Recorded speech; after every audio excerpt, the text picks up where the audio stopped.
Hello' viewers, পুনৰ এটা সোৱাদ লগা ৰেচিপিৰ ভিডিঅ' লৈ আপোনালোকৰ ওচৰলৈ আহিছোঁ আৰু আজিৰ এই ৰেচিপিটো হৈছে আলু ফুলকবিৰ গ্ৰেভি ৰেচিপি। যিহেতু এতিয়া ফুলকবিৰ ছিজন আহি আছে, সেয়ে ভাবিলোঁ আপোনালোকৰ লগত এই সোৱাদ লগা ৰেচিপিটো শ্বেয়াৰ কৰোঁ।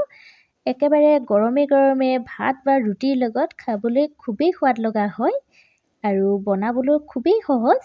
তেন্তে ভিডিঅ'টো একেবাৰে স্কিপ নকৰি শেষলৈকে ভিডিঅ'টো চাব বুলি আশা কৰিলোঁ। তেন্তে ব'লক এই সোৱাদ লগা ৰেচিপিটোনো কেনেকৈ বনাব পাৰি তাকে চাওঁ। ৰেচিপিটোৰ বাবে এয়া ফুলকবি আৰু আলু এনেকৈ সৰু সৰুকৈ কাটি ল'লোঁ আৰু এইখিনি হাফ বইল কৰি ল'লোঁ।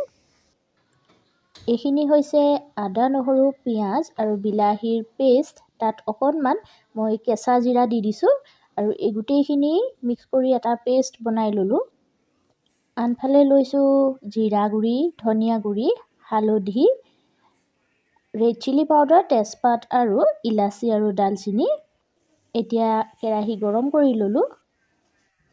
কেৰাহী গৰম হোৱাত তাতে প্ৰথমতে দিলোঁ তেজপাত, ইলাচি, লং আৰু ডালচিনি দি দিছোঁ।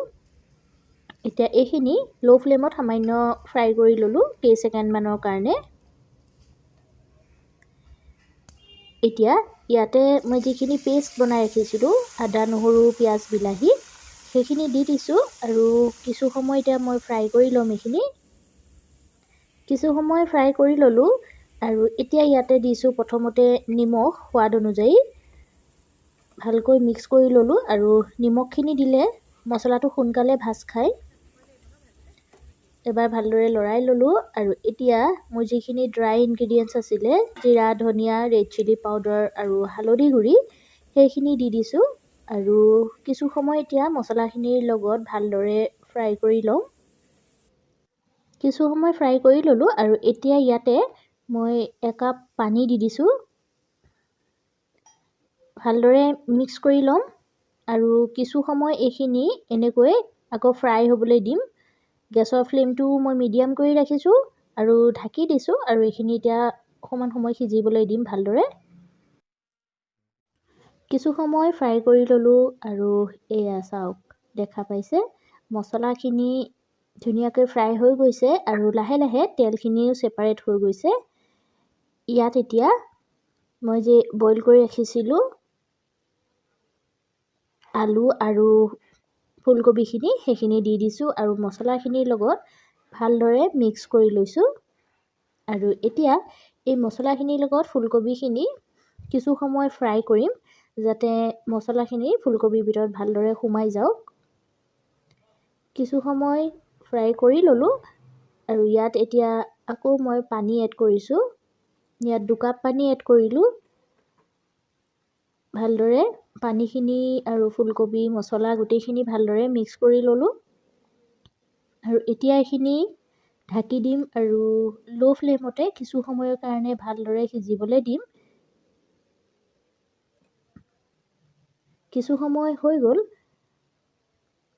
আৰু দেখা পাইছে ধুনীয়াকৈ পানী আৰু ফুলকবি, আলু, মছলা গোটেইখিনি ধুনীয়াকৈ মিক্স হৈ গৈছে। কালাৰটো খুব ধুনীয়া আহিছে আৰু যিহেতু ফুলকবিখিনি হাফ বইল কৰাই আছিলে সেইকাৰণে সিজি গ'ল সোনকালে। ইয়াতে এতিয়া গৰম মছলা দিছোঁ হাফ টিস্পুন। এবাৰ ভালদৰে লৰাই দিম।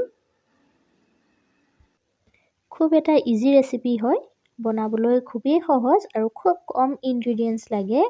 আপোনালোকে নিজেই ভিডিঅ'টো দেখা পালে যে মই কিমান কম সামগ্ৰীৰে এই ৰেচিপিটো বনালোঁ আৰু গৰমে গৰমে ভাত বা ৰুটিৰ লগত খাবলৈ খুবেই সোৱাদ লগা হয়। এতিয়া মই ইয়াতে ধনিয়া পাত কাটি ৰাখিছিলোঁ, সেই ধনিয়া পাত দি দিছোঁ আৰু গেছৰ ফ্লেমটো এতিয়া বন্ধ কৰি দিম কাৰণ ঠাণ্ডা হোৱাৰ লগে লগে এই গ্ৰেভিখন আৰু অকণমান ডাঠ হৈ যাব। আপোনালোকে নিজৰ প্ৰয়োজন অনুপাতে গ্ৰেভিটোৰ জোখটো আপোনালোকে ৰাখিব পাৰিব। আশা কৰোঁ ভিডিঅ'টো চাই আপোনালোকে সকলোৱে ভাল পালে আৰু যদিহে ভিডিঅ'টো চাই ভাল লাগিল তেন্তে লাইক কৰিব, শ্বেয়াৰ কৰিব আৰু নতুন ভিউৱাৰ্ছসকলে মোৰ চেনেলটো ছাবস্ক্ৰাইব কৰি কাষত থকা বেল আইকনটো প্ৰেছ কৰিবলৈ নাপাহৰিব। তেন্তে পুনৰ এটা নতুন ভিডিঅ' লৈ আপোনালোকৰ ওচৰলৈ আহিম। আজিলৈ ধন্যবাদ।